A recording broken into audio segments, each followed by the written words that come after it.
बिस्मिल्लाहिर्रहमानिर्रहीम। अस्सलाम वालेकुम। मैं जलील खान कुराची, आप मेरे यूट्यूब चैनल देख रहे हैं। हुजूर वाला, इस वक्त इमरान खान के खिलाफ आपने बहुत सी प्रेस कॉन्फ्रेंस देखी होंगी। जो उनके करीबी साथी थे इमरान खान को छोड़कर चले गए और प्रेस कॉन्फ्रेंस करके चले गए। लेकिन अगर इसी दौरान इमरान खान के हक में कोई प्रेस कॉन्फ्रेंस आ जाती है तो क्या महसूस करते हैं आप? यानी ये महसूस होता है कि हवाओं का रुख जो है वो तब्दील हो रहा है, और प्रेस कॉन्फ्रेंस भी किसी एरी गली जगह पर नहीं बल्कि कैपिटल में, इस्लामाबाद के नेशनल प्रेस क्लब में प्रेस कॉन्फ्रेंस होती है। इसमें मौलाना फजलुर रहमान साहब की एक बड़ी विकेट, एक उनके करीबी साथी जो है वो विकेट गिराई जाती है और उसको तहरीक इंसाफ में शामिल कराया जाता है, शामिल हो जाते हैं। इस दौर में किसी बंदे का किसी दूसरी पार्टी को छोड़कर, जो कि इस वक्त तमाम इदारों की फेवरेट पार्टियां हैं सारियां सवाए तहरीक इंसाफ के, तो तहरीक इंसाफ में आना, जिसके ऊपर क्रैकडाउन चल रहा है, जिसके ऊपर जुल्म सितम हो रहा है, और जिसका पिछले कुछ दिनों से या कुछ महीनों से जो कुछ उनके साथ हो रहा है आपके सामने है। यानी खुद खान साहब के ऊपर तकरीबन 200 के करीब मुकदमात हैं। बाकी बहुत से लोग जो गिरफ्तार हुए प्रेस कॉन्फ्रेंस करेंगे तो बाहर आएंगे, अदरवाइज एक केस में जमानत मिलती है, दूसरे में फिर गिरफ्तार कर लेते हैं। आज की बात है, सनम जावेद साहिबा के वालिद वहां पे गए हुए थे, उनको जमानत मिली थी, लेकिन उनको देखने तक भी सनम को नहीं दिया गया, अपने वालिद के साथ मुलाकात भी नहीं करने दी गई। किसी और मुकदमे में गिरफ्तार कर लिया गया। मुकदमे का अभी तक कोई पता नहीं कि किस मुकदमे में दोबारा गिरफ्तार किया गया है। बहरहाल ये सिलसिला चल रहा है, लेकिन मसला यह है कि अगर कोई बंदा ये कहे कि इस वक्त खान साहब को किसी बंदे की जरूरत नहीं है, खान साहब अगर खंबे को खड़ा करें तो वो जीत जाएगा, बिल्कुल ये बात दुरुस्त है। लेकिन एक मजबूत बंदे का जो करीबी साथी है मौलाना फजल रहमान साहब के, अगर वो तहरीक इंसाफ में शामिल हुए हैं तो एक असर जाता है, एक हवा जाती है, जो एक खौफ का बुत है, जो एक खौफ की अलामत है, वो थोड़ी सी झड़ जाती है।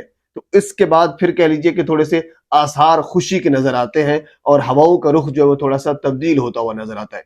बहरहाल आज एक प्रेस रिलीज जारी की गई सुबह, और ये कहा गया कि आज नेशनल प्रेस क्लब इस्लामाबाद में शेर अफजल मरवत, जो आप जानते हैं बड़े मारूफ वकील हैं, और उसके साथ फिर दाऊद खटक, ये बंदा मौलाना फजल रहमान साहब का बड़ा करीबी है ये, और इसके साथ थे एडवोकेट सऊद शाह। ये तीन बंदे प्रेस कॉन्फ्रेंस करेंगे। तो प्रेस कॉन्फ्रेंस हुई और इसमें बाकायदा तौर पर दाऊद खटक, जो मौलाना फजल रहमान के करीबी साथी थे, उन्होंने JSU को छोड़कर खैराबाद कहकर पाकिस्तान तहरीक इंसाफ में बाकायदा तौर पर आज इस्लामाबाद के नेशनल प्रेस क्लब में ऐलान किया कि मैं शमूलियत इख्तियार करता हूँ। इस सऊद शाह साहब ने भी यही ऐलान किया। इसके साथ हम थोड़ा सा आगे चलते हैं। हुजूर वाला, अगली खबर ये है कि इस वक्त IPP और चौधरी बरादरान, यानी चौधरी शुजात की बात हो रही है। चौधरी परवेज इलाही बड़ा कैरी कमिटेड है खान साहब के साथ, और इवन के उन्होंने ये कहा है कि अगर मुझे घसीट कर भी लाया जाएगा तो मैं खान के मौकिफ से पीछे नहीं हटूंगा, मैं इस वक्त खान के साथ खड़ा हूं और खड़ा रहूंगा। बहरहाल चौधरी शुजात की बात हो रही है। तो जो खबर है वो ये है कि चौधरी शुजात और IPP के साथ डॉन न्यूज के मुताबिक कि मुस्लिम लीग नून तकरीबन बाकी सारी जमातों के साथ इत्तेहाद करेगी। MQM के साथ उन्होंने इत्तेहाद कर लिया, और बाकी मुख्तलिफ जमातें हैं जिनके साथ वो कोशिश कर रही है कि इत्तेहाद हो जाए, यानी सीट एडजस्टमेंट जो है वो हो जाए। और इसी तरह JSU के साथ भी इत्तेहाद कर लिया। तो दो जमातें हैं जिसके साथ उन्होंने इत्तेहाद नहीं करना डॉन न्यूज के मुताबिक। एक IPP, जिसके जहांगीर तारीन और अलीम खान साहब जो बड़े करता धरता हैं, जो ये कहते हैं कि इमरान खान हमारी वजह से था, उन्होंने इमरान खान को छोड़ा, धोखा दिया, आज उनके साथ कोई सीट एडजस्टमेंट करने के लिए तैयार भी नहीं है, जो ये समझते हैं कि हम पाकिस्तान की डोर संभालेंगे। इसी तरह जनाब अली चौधरी शुजात साहब, जिन्होंने कह लीजिए कि सारी चीजों को छोड़ छाड़ कर, तरीके इंसाफ को छोड़ छाड़ कर, बाकी सारी जमातों को छोड़ छाड़ कर मुस्लिम लीग नून के पलड़े में वोट डाला। आज मुस्लिम लीग नून ने उसको घास तक भी नहीं डाली। ये कहा कि हम आपके साथ सीट एडजस्टमेंट नहीं कर सकते, आपके साथ हमारा कोई इत्तेहाद नहीं हो सकता। हाँ, ऑप्शन दिया है कि आप अपनी पार्टी को हमारे अंदर जम कर दें तो फिर कह लीजिए कि हो सकता है, अदरवाइज नहीं हो सकता।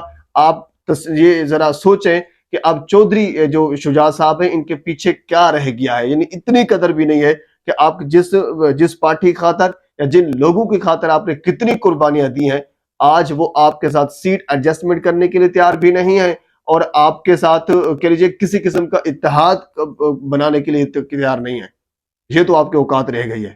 اچھا، ہم تھوڑا سا آگے چلتے ہیں، اگلی خبر میں آپ کے سامنے رکھتا ہوں حضور والا۔ اگلی خبر یہ ہے کہ آپ دیکھ رہے ہیں اور ایک طرف پریس کانفرنس بھی ہو رہی ہے اور دوسری طرف مختلف لوگ گرفتار بھی ہو رہے ہیں۔ علی نواز امان صاحب، ان کو مانسیرا سے رات 3 بجے کے راؤنڈ اباؤٹ ان کو گرفتار کیا گیا، اور گرفتار کرنے کے بعد اب ان کا کوئی پتہ نہیں ہے۔ اب دو ہی صورتیں ہو سکتی ہیں، یا پھر وہ پریس کانفرنس کر کے باہر آئیں گے، یا پھر ہو سکتا ہے کہ کئی دنوں کے بعد اسے عدالت میں پیش کیا جائے۔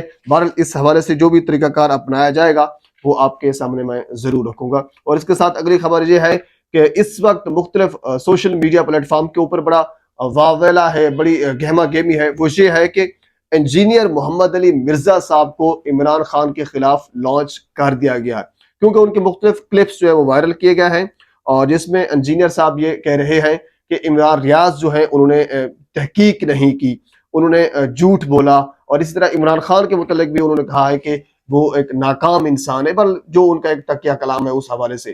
پر میری یہاں ایک ذاتی رائے یہ ہے کہ آپ اس سے پہلے آپ کو یاد ہوگا جب قاسم علی شاہ صاحب نے کچھ بیانات دیے تھے تو اس وقت بھی ہمارے تحریک انصاف کے لوگوں نے یہ کہا تھا کہ قاسم علی شاہ صاحب کو لانچ کیا گیا ہے۔ تو اسی طرح انجینئر محمد علی مرزا صاحب کے بارے میں یہ کہہ رہے ہیں کہ انجینئر محمد علی مرزا صاحب کو لانچ کیا گیا ہے یا کیا جا رہا ہے۔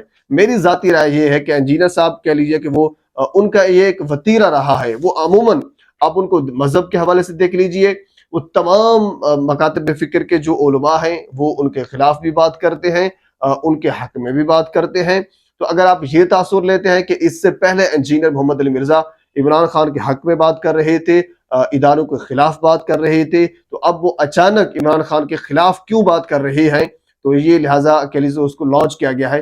میرے خیال میں ایسا نہیں ہے، یہ ان کا طرز مخاطبت ہے، وہ کسی ایک بندے کے ساتھ ایٹ اے ٹائم مخالفت بھی کرتے ہیں، اس کے ساتھ وہ کہہ لیجیے کہ وہ رضامند بھی ہو جاتے ہیں کسی ایک چیز کے اوپر۔ بہرحال یہ اپنے آپ کی رائے ہے، جیسا آپ باقی سمجھیں۔ تو پاکستان کے سیاسی منظر نامے میں فی الحال اتنا ہی، مزید بہت سی چیزیں اور بھی ہیں، انشاءاللہ اگلی ویڈیو میں آپ کے ساتھ رکھوں گا۔ ایک مرتبہ پھر آپ سے گزارش ہے میرے چینل کو سبسکرائب کر دیں تاکہ آنے والی ہر انفارمیٹیو ویڈیو آپ تک پہنچ سکے۔